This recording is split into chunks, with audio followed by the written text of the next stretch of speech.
Greetings from not-so-sunny Strasbourg. Let's dive straight into the headlines. Dutch PM Rutte talks future of Europe ahead of a key summit. Theresa May forced to climb down again. Trump puts on a show in North Korea but scuppers the Iran deal. And Brussels takes on ivory poaching. It's crunch time later this month when heads of governments meet up to make key decisions on migration, security, the economy, and of course, Brexit. Ahead of the summit, Dutch Prime Minister Mark Rutte was the seventh in a row of heads of state to debate with us the future of Europe in the plenary. Whatever direction the EU goes next, it will have major impact on the UK and our place in the world after March 2019. The Dutch PM has taken note of the Tories' dithering on post-Brexit relationship and made it clear he's not having any of it. His call to car manufacturers to avoid UK parts means that, as a leading voice in the sector put it, the bomb placed under our automotive industry by Brexiteers has now been lit.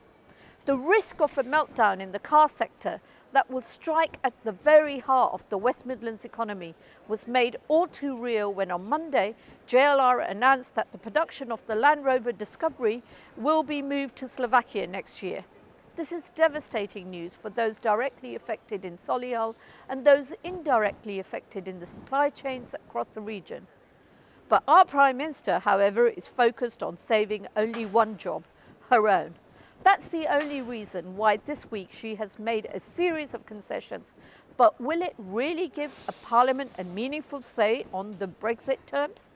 Ironic, really, given the referendum was all about giving the sovereignty back to the mother of all parliaments. Her weakness abroad was highlighted at the G7 earlier in the week, where she happily left it to Chancellor Merkel and French President Macron to stand up to Trump, demanding US concessions on tariffs on steel and aluminium, the climate change and the nuclear deal with Iran. I took up some of these issues in the plenary this week and said while the US president is rubbing shoulders with North Korea's Kim Jong-un, sealing a deal that is laced with vague non-committal wording, he abandons the strong and solid nuclear deal with Iran that is product of years of negotiations in which the UK, alongside the EU, were instrumental.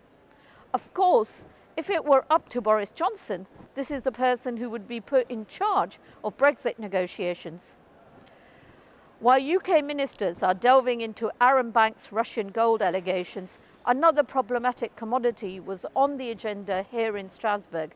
Illicit ivory trade has more than doubled since 2007. Poachers kill 55 elephants every day. Poaching and trafficking undermines security, development and stability in many African countries and is a cause of suffering to thousands of animals. It is high time for the EU to seal off its domestic markets to the damaging trade in tusks. That's why we're bringing a petition to end ivory trade signed by more than 1.2 million citizens to the Commission's attention this week. That's all for now. Until next time, goodbye.